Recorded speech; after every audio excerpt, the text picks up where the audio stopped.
بالکل دیکھا تھا، وہ مضبوط لہجے میں بولا۔ لیکن وکیل استغاثہ کے سوال کے جواب میں تم نے بتایا تھا کہ سب کچھ اتنی تیزی سے پیش آیا تھا کہ تمہیں سوچنے سمجھنے کی مہلت بھی نہیں ملی تھی۔ پھر تم نے کس وقت بیڈ روم کے اندر جھانک کر دیکھا تھا؟ میں اسے اپنی مرضی کی راہ پر لے آیا تھا، وہ بے دھڑک بولا۔ جب میں نے ملزم کو دھکا دے کر گرایا تھا تو ریوالور اس کے ہاتھ سے نکل گیا تھا اور سیدھا اندر بیڈ روم میں جا گرا تھا۔ میں نے اسی وقت فرید عباسی صاحب کو بیڈ روم میں خون میں لت پت پڑے ہوئے دیکھا تھا۔ ان کی حالت دیکھ کر مجھے اندازہ ہو گیا تھا کہ انہیں قتل کیا جا چکا ہے۔ میں نے پوچھا، ذرا سوچ کر جواب دو، مقتول بیڈ روم میں چت پڑا تھا یا اوندا؟ عباسی صاحب چت پڑے تھے۔ بیڈ روم کے قالین پر؟ جی بالکل درست جگہ کی نشاندہی کرو۔ بیڈ روم کے عین وسط میں۔ اور ان کا بیڈ کس طرف تھا؟ مشرقی دیوار کے ساتھ، اس نے جواب دیا۔ میں نے پوچھا، مقتول جس جگہ پر چت پڑا ہوا نظر آیا وہاں سے کمرے کی مشرقی دیوار کا فاصلہ کتنا ہوگا؟ لگ بھگ 8 فٹ۔ مقتول کے بیڈ کی چوڑائی کتنی ہوگی؟ پورے 5 فٹ۔ میں نے کہا، اس کا مطلب یہ ہوا کہ مقتول اپنے بیڈ سے 3 فٹ دور بیڈ روم کے عین وسط میں پایا گیا تھا۔ آپ کا اندازہ درست ہے۔ میں نے پوچھا، فدا حسین، تم نے ابھی تھوڑی دیر پہلے معزز عدالت کو بتایا تھا کہ تمہارا دھکا کھانے کے بعد ملزم فرش پر گر پڑا تھا اور ریوالور اس کے ہاتھ سے چھوٹ کر اندر بیڈ روم میں جا گرا تھا، لیکن تم نے بریف کیس کے بارے میں کچھ نہیں بتایا۔ بریف کیس ملزم کے ہاتھ میں ہی رہا تھا، اس نے جواب دیا، لیکن جب میں نے اسے بے بس کرنے کے بعد ٹھوکریں رسید کی تو بریف کیس اس کے ہاتھ سے نکل گیا تھا۔ اس کے بعد تم نے ملزم کو گھسیٹ کر ایک خالی بیڈ روم میں بند کر دیا۔ جی ہاں، میں نے ایسا ہی کیا تھا۔ پھر تم اپنی مالکن کو مطلع کرنے بالائی منزل پر چلے گئے؟ جی ہاں، یعنی بریف کیس وہیں راہداری میں چھوڑ کر۔ ایک لمحے کے تذبذب کے بعد اس نے جواب دیا، میں بالائی منزل کی طرف جاتے ہوئے بریف کیس اندر بیڈ روم میں رکھ گیا تھا۔ کون سے بیڈ روم میں؟ میں نے سوال کیا۔ مقتول کے بیڈ روم میں یا جہاں ملزم کو تم نے بند کیا تھا؟ اس نے جواب دیا، عباسی صاحب والے بیڈ روم میں۔ اس بیڈ روم میں کس جگہ؟ صاحب کے بیڈ پر۔ میں نے پوچھا، راہداری سے بیڈ روم کے بیڈ تک پہنچنے کے لیے تم نے بریف کیس کو کس طرح پکڑا تھا؟ میں نے اسے ہینڈل سے پکڑا تھا۔ تم نے اس وقت کوئی دستانے وغیرہ پہن رکھے تھے؟ نہیں جناب، میں ننگے ہاتھ تھا۔ تم جب بالائی منزل پر پہنچے تو مسٹر عباسی کیا کر رہی تھیں؟ وہ دونوں بچوں کے ساتھ ٹی وی دیکھ رہی تھیں۔ تم نے جب مسٹر عباسی کو زیریں منزل پر پیش آمدہ واقعے کے بارے میں بتایا تو ان کا رد عمل کیا تھا؟ وہ تیزی سے میرے ساتھ نیچے آئیں اور عباسی صاحب کو خون آلود لباس میں بے حس و حرکت پڑے دیکھ کر صدمے سے نڈال ہو گئی تھیں۔ اس کے بعد کیا ہوا تھا؟ میں پولیس کو اس واقعے کی اطلاع دینے کے بارے میں سوچ ہی رہا تھا کہ اسی وقت جمیل قریشی صاحب آ گئے۔ وہ صاحب جی سے ملنے آئے تھے، کوئی ضروری کام ہوگا، چونکہ عباسی صاحب کافی عرصے سے بیمار تھے اور فیکٹری نہیں جا رہے تھے، اس لیے جنرل مینیجر صاحب اکثر و بیشتر بنگلے پر آ جاتے تھے۔ جمیل قریشی کو جب حالات کی سنگینی کا اندازہ ہوا تو انہوں نے کیا کیا تھا؟ انہوں نے فی الفور پولیس کو فون کیا تھا۔ میں نے پوچھا، پولیس کو موقع واردات پر پہنچنے میں کتنی دیر لگی تھی؟ وہ تھوڑی ہی دیر میں آ گئے تھے۔ میں نے سوال کیا، جب پولیس بنگلے پر پہنچی اس وقت کیا بجا تھا؟ 8:15 بجے تھے، فدا حسین نے بتایا۔ پولیس کو کم و بیش 8 بجے فون کیا تھا۔ میں نے ایک مرتبہ پھر سوالات کا زاویہ تبدیل کرتے ہوئے پوچھا، فدا حسین، بقول تمہارے جس وقت تم بنگلے کے اندرونی حصے میں فائرنگ کی آواز سنی، اس وقت تم بنگلے کے عقبی حصے میں اپنے کوارٹر میں کوئی میز مرمت کر رہے تھے، کیا تم نے بنگلے کی عقبی سمت سے کسی شخص کو اندر داخل ہوتے ہوئے دیکھا تھا؟ میرا مطلب ہے دیوار وغیرہ پھلانگ کر کوئی اندر تو نہیں آیا تھا؟ نہیں جناب، میں نے کسی کو نہیں دیکھا۔ اس کا مطلب ہے ملزم بنگلے کے سامنے حصے سے داخل ہوا ہوگا۔ میں کیا کہہ سکتا ہوں جناب؟ دیٹس آل یور آنر، میں نے جج کی جانب روح سخن موڑتے ہوئے کہا۔ مجھے گواہ سے اور کچھ نہیں پوچھنا۔ پھر میں اپنی جگہ پر جا کر بیٹھ گیا۔ فدا حسین کے بعد استغاثہ کی گواہ اور مقتول کی بیوی فرت عباسی گواہی دینے کے ٹھہرے میں آئی۔ اس نے سچ بولنے کا حلف اٹھانے کے بعد جو بیان دیا اس میں نئی بات کوئی بھی نہیں تھی۔ اس کا بیان ختم ہوا تو وکیل استغاثہ نے خانہ پوری کے لیے چند سرسری سے سوالات کیے، پھر میری باری آئی۔ میں اپنی جگہ سے اٹھا اور جرا کے لیے فرت عباسی کے کٹہرے کے پاس آیا۔ فرت عباسی کی عمر لگ بھگ 35 سال تھی۔ کچھ عرصے پہلے اس پر جو سانحہ گزر گیا تھا اس کے اثرات مجھے کہیں نظر نہ آئے۔ وہ خاصی بن ٹھن کر عدالت میں آئی تھی۔ وہ بلا شبہ ایک خوبصورت اور پرکشش عورت تھی۔ اس وقت وہ نارنجی رنگ کی ساڑی میں ملبوس تھی۔ اس کی تراشیدہ زلفیں شانوں پر بکھری ہوئی تھیں۔ اسے دیکھ کر بالکل بھی اندازہ نہیں ہوتا تھا کہ وہ حال ہی میں بیوہ ہوئی ہے۔ یا تو اسے اپنے شوہر کی موت کا ذرا بھی غم نہیں تھا یا پھر وہ انتہائی بے پرواہ واقع ہوئی تھی۔ اس دنیا میں ہر طرح کے افراد پائے جاتے ہیں، میں نے اپنی جرا کا آغاز کرتے ہوئے کہا۔ بیگم عباسی، کیا یہ سچ ہے کہ وقوع کے وقت آپ اپنے بنگلے کی بالائی منزل پر اپنے بچوں کے ساتھ بیٹھی ٹی وی دیکھ رہی تھی؟ جی ہاں، یہ سچ ہے، اس نے جواب دیا۔ مجھے پتا چلا ہے کہ آپ کے دونوں بچے بالائی منزل پر رہتے ہیں۔ آپ کی معلومات درست ہیں۔ وہ بالوں کو ایک ادا سے جھٹکا دیتے ہوئے بولی۔ وہ اب خاصے بڑے ہو گئے ہیں اور سمجھدار بھی ہیں، اس لیے ہم نے ان کے بیڈ روم بالائی منزل پر سیٹ کر دیے ہیں۔ ان کا زیادہ وقت بالائی منزل پر ہی گزرتا ہے۔ آپ اپنے مقتول شوہر کے ساتھ زیریں منزل پر رہتی ہیں؟ رہتی تھی کہیں تو زیادہ مناسب ہوگا۔ میں اس کا اشارہ سمجھ گیا۔ تو اب آپ بھی بالائی منزل پر شفٹ ہو گئی ہیں؟ کچھ ایسی ہی بات ہے، اس نے گول مول جواب دیا۔ میں نے پوچھا، مسز عباسی، کیا آپ نے اپنے بنگلے میں کوئی چوکیدار وغیرہ نہیں رکھا ہوا تھا؟ چوکیدار تو ہم نے باقاعدہ رکھا ہوا ہے، اس نے جواب دیا۔ وقوعہ کے روز چوکیدار کہاں تھا؟ میں نے استفسار کیا۔ نہ تو استغاثہ کے گواہوں کی فہرست میں اس کا نام ہے اور نہ ہی کہیں اس کا ذکر ملتا ہے۔ وہ بولی، ہمارا چوکیدار 10 روز کی چھٹی پر ملک گیا ہوا تھا۔ کون سا ملک؟ وہ ذرا سا جھینپی پھر جواب دیا۔ صنوبر خان اپنے گاؤں منسہرہ گیا ہوا تھا۔ وہ اپنے گاؤں کو ملک ہی کہتا تھا۔ میں نے چپتے ہوئے لہجے میں سوال کیا، بیگم فرحت عباسی، کیا آپ اس معزز عدالت کو بتانا پسند کریں گی کہ وقوعہ کے روز آپ ٹی وی پر کون سا ڈرامہ دیکھ رہی تھیں؟ اس نے جواب دیا، مجھے ڈراموں کے نام یاد نہیں رہتے، ویسے وہ ٹی وی کا کوئی مشہور اور ہٹ جذباتی سیریل تھا۔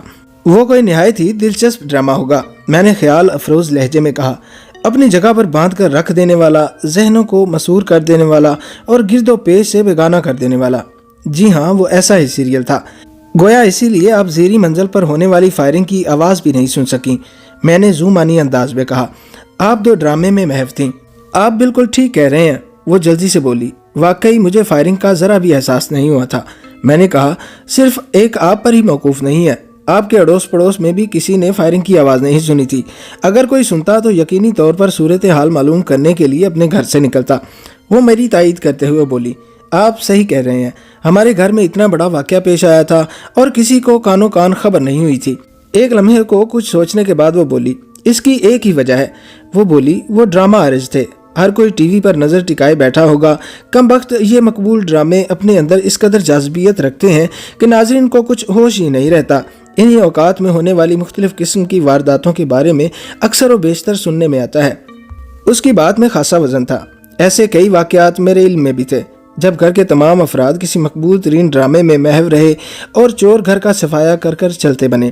اس مقبولیت اور محویت کی وجہ یہ تھی کہ اس زمانے میں کیبل اور ڈش انٹینا وغیرہ کا کوئی وجود نہیں تھا۔ انڈور تفریحات میں مقامی ٹی وی ڈرامے سر فہرست تھے۔ میں نے جرہ کے سلسلے کو آگے بڑھاتے ہوئے سوال کیا، بیگم عباسی، جب آپ اپنے ملازم کے ساتھ زیریں منزل پر آئیں تو آپ نے کیا دیکھا؟ میں نے دیکھا، اتنا بول کر فرحت عباسی نے ایک لمحے کو توقف کیا، پھر بتانے لگی۔ عباسی صاحب اپنے بیڈ روم کے قالین پر چت پڑے تھے۔ ان کا لباس سینے اور پیٹ پر سے سرخ ہو رہا تھا۔ میں نے پہلی نظر میں ہی اندازہ لگا لیا کہ وہ اب اس دنیا میں نہیں رہے۔ اس کے علاوہ آپ نے کیا دیکھا؟ اس کے علاوہ عباسی صاحب کے بیڈ روم پر سیاہ بریف کیس پڑا ہوا تھا اور کمرے کی شمالی دیوار کے قریب ایک خطرناک ریوالور بھی دکھائی دے رہا تھا۔ بیڈ روم کا دروازہ کس رخ پر ہے؟ مغربی سمت میں، یعنی بیڈ کے بالکل سامنے؟ جی ہاں، بیڈ مشرقی دیوار کے ساتھ لگا ہوا ہے، میں نے پوچھا۔ اور آپ کے مقتول شوہر کی لاش بیڈ روم کے دروازے اور بیڈ کے درمیان پڑی ہوئی تھی؟ جی ہاں، ایسا ہی تھا بیگم عباسی۔ مقتول کے بیڈ روم کی مشرقی دیوار کے ساتھ اس کا بیڈ لگا ہوا تھا۔ بیڈ روم کا داخلی دروازہ مغربی سمت دیوار میں ہے۔ آپ نے کمرے کی شمالی دیوار کے قریب آلہ قتل پڑا ہوا دیکھا تھا۔ آپ یہ بتائیں کہ بیڈ روم کی جنوبی سمت یعنی دیوار کی طرف کیا ہے؟ جنوبی دیوار کے ساتھ عباسی کی ضروری الماری اور سیف رکھا ہوا تھا، فرحت عباسی نے جواب دیا، یا پھر ملحقہ واش روم کا دروازہ ہے۔ بیگم عباسی، آپ اس بات کی تصدیق کر چکی ہیں کہ آپ کے مقتول شوہر کی لاش بیڈ اور دروازے کے درمیان پڑی تھی۔ کیا یہ کہا جا سکتا ہے کہ وہ لاش شمالی اور جنوبی دیواروں کے بیچ میں پڑی ہوئی تھی؟ وائی ناٹ، آف کورس، وہ کندھوں کو مخصوص جھٹکا دیتے ہوئے بولی۔ ایک ہی بات ہے وکیل صاحب، کانوں کو یوں پکڑیں یا وہ پکڑیں، سر ہمیشہ دونوں کانوں کے بیچ میں ہی رہے گا۔ اس کا مطلب ہوا مقتول کی لاش کمرے کے عین وسط میں پڑی ہوئی تھی۔ سرٹنلی، اس نے پر اعتماد لہجے میں جواب دیا۔ واضح رہے کہ مسز فرحت عباسی کو یہ معلوم نہیں تھا کہ تھوڑی دیر پہلے گواہ فدا حسین سے کس قسم کے سوال و جواب ہو چکے تھے۔ عدالت کے کمرے میں ایک وقت میں صرف ایک گواہ پر ہی جرا کی جاتی ہے تاکہ اس جرا سے دوسرے گواہ یا گواہان کی شہادت متاثر نہ ہو۔ میں نے بیگم فرحت عباسی سے استفسار کیا، بیگم عباسی، آپ نے پولیس اور عدالت کو بیان دیا ہے کہ جب آپ بالائی منزل سے نیچے آئیں تو اس کے تھوڑی دیر بعد ہی آپ کی دوا ساز کمپنی کا مینیجر جمیل قریشی آپ کے بنگلے پر آ گیا تھا۔ اس کی آمد غیر متوقع تھی یا یہ معمول کام کا حصہ تھا؟ جواب دینے سے پہلے اس نے سوچا، پھر کہا، میں آپ کے سوال کو سمجھ نہیں سکی ہوں۔ میں نے کہا، میں نے ایسی مشکل بات کون سی پوچھ لی ہے؟ وہ جذبز نظر آنے لگی۔ میں نے وضاحت امیز لہجے میں کہا، میرا مطلب یہ تھا کہ جمیل قریشی صاحب کسی طے شدہ پروگرام کے تحت آئے تھے یا ایسے ہی آ گئے تھے؟ اس سوال کا صحیح جواب تو آپ کو جمیل صاحب ہی دیں گے، فرحت عباسی نے کہا۔ میں نہیں جانتی کہ انہیں عباسی نے خاص طور پر بلایا تھا یا وہ اپنے کسی کام سے آئے تھے۔ ویسے وہ اکثر ہمارے بنگلے پر آتے رہتے ہیں۔ اس اکثر سے آپ کی مراد گزشتہ 6-7 ماہ سے ہے؟ جی ہاں، آپ کہہ سکتے ہیں۔ اس سے پہلے وہ قدرے کم آپ کے بنگلے پر آیا کرتے تھے؟ جی ہاں، آپ کا اندازہ درست ہے، اس نے جواب دیا۔ میں نے سوال کیا، اور اس کی وجہ آپ کے مقتول شوہر کی بیماری تھی؟ اس نے اس بات میں جواب دیا اور بتایا، جب سے عباسی کا فیکٹری جانا چھوٹا تھا، ضروری کام کے لیے جنرل مینیجر کو اکثر و بیشتر گھر پر ہی آنا پڑتا تھا۔ میں نے کہا، آپ کے مقتول شوہر نے تو گھر سے نکلنا ہی چھوڑ دیا تھا؟ جی ہاں، وہ اپنے بیڈ روم تک محدود ہو کر رہ گئے تھے۔ بیڈ روم تک یا صرف بیڈ تک؟ ایک ہی بات ہے، وہ دزدیدہ نظر سے وکیل استغاثہ کو دیکھتے ہوئے بولی۔